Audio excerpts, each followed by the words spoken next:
ары қарай жалғастырамыз. Бізде қазір Google Forms. Біз қазір Google Forms'ты қолдануды үйренеміз. Практикалық сабақ 3-ші бөлім. Ал ендеше кеттік. Google Forms сервисіне кіру үшін Google іздеу жүйесіне Google Forms деп жазамыз. Осы сілтеменің үстінен басамыз. Сол кезде бізді осындай бетке жібереді. Осы беттің ішінде открыть Google Form кнопкасын басамыз. Үстінен басқан кезде сіздерден логин, парольді сұрайды. Яғни былайша айтқанда, сіздердің электронды почталарыңызды сұрайды. Мен өткен сабақта қалай кіру керектігін көрсеткенмін.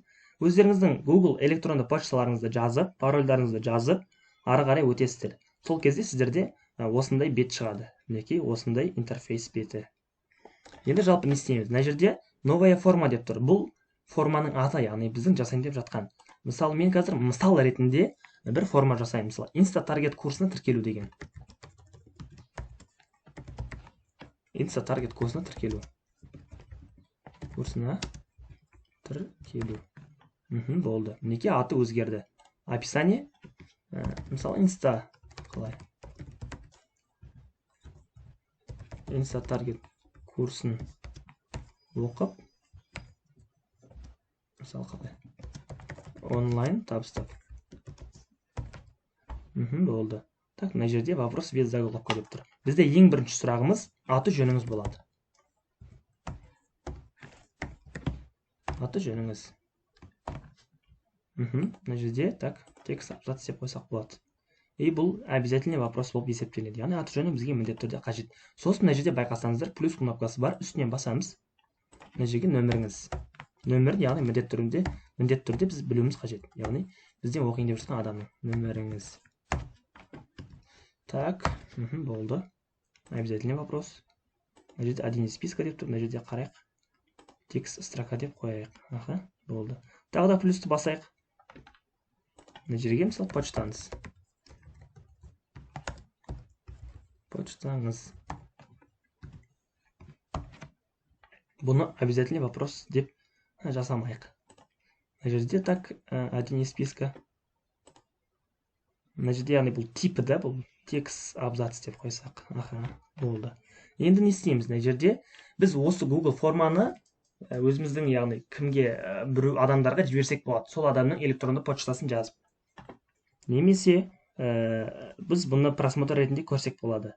Көздің суретін көрсеңіз, мына жерде просмотр деп тұр. Осының үстінен басамыз. Бұл оң жақ шетте жоғарыда орналасқан. Отправить кнопкасының қасында. Үстінен басайық. Үстінен басқан кезде бізді жеке бетке жіберді. Осы ссылканы копировать етіп алып, біз барлығына жіберіп шықсақ болады. Сосын ол адамдар осы неге тіркеледі, мысалы. Осы формаға, яғни тіркеледі. Insta-Target курсына тіркеледі. Осы форма арқылы. Мысалы, мынаны толтырайық. Аты жөніңіз дейді. Мысалы, қалай? Данияров.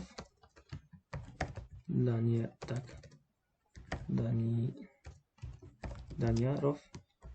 Данияр. Телефон номері. Телефон номері осылай. Электронды почтаны жазайық, мысалы. Мысалы, бұлай жазайық, онлайн. Ұстаз.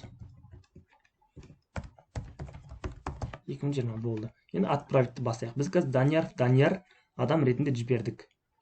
Ол адам осы ссылканың үстінен басып, осы формаға кірді. Сөйтіп, Insta-Target курсына тіркелді. Отправь еще один ответ. Біз қазір уже басқа адам болып тіркелейік. Мысалы, мына жерге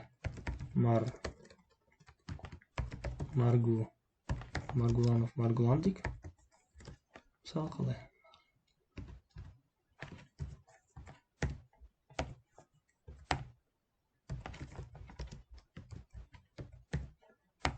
Маргулан. Нөмірі.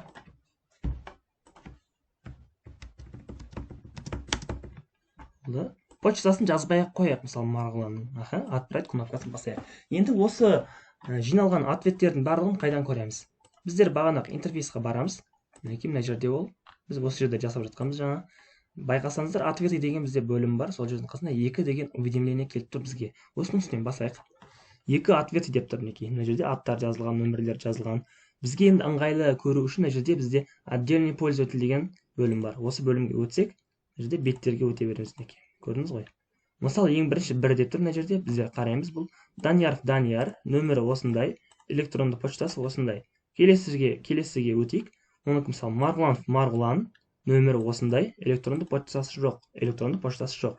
Осылай біз келесі бетке өтіп, бүкіл инстатаргет курсына тіркелген адамдардың, яғни контактный даныларын көре аламыз. Жалпы бұл Google Forms өте ыңғайлы. Осындай бізге бір курстарға тіркелу үшін қажет, немесе жаңағындай анкета толтыру үшін қажет. Мысалы, жаңағындай көптеген жалпы пайдалы дүниелер жасасақ болады. Так, жалпы осы. Енді мына жерде тағы не? Жоспарды қысқаша айта кетейін. Мына жерде бізде бірінші бөлім деп тұр. Google Docs, так, Sheets, Google Slides. Екінші сабақта бізде бірінші бөлімнің Google Account, Google Disk, Docs, Sheets, Slides, Forms сервистерін қолдану уже. Үшінші сабақта Google тақта, Jamboard, бұл өте қызықты болайын деп тұр. Төртінші сабақта презентация жасау стилі деп тұр. Екінші бөлімде бізде видео сабақ жасау және ұсыну. Сабақтың жоспарын қалай жасаймыз, сабақ түсіру, дайын сабақты YouTube пен Telegram-ға салу деп тұр. 8-ші сабақ тікелей эфирде сабақ өткізу платформаларын қолдану. 9-ші сабақ Instagram әлеуметтік желісімен жұмыс жасау. 3-ші бөлімде бізде қорытынды онлайн имидж қалыптастыру. Бұл да өте қызықты. Онлайн табыс табу 11-ші сабақ, бұл өте қызықты сабақ болайын деп тұр. Және 12-ші сабақ бонус, бұл таргетті қосып үйретемін. Telegram каналға жазылыңыздар, YouTube каналымызға жазылыңыздар, лайк басыңыздар, коммент қалдырыңыздар. Видео сабақтар ұнап жатса, достарыңызбен бөлісіңіздер. Барлығымызға сәттілік.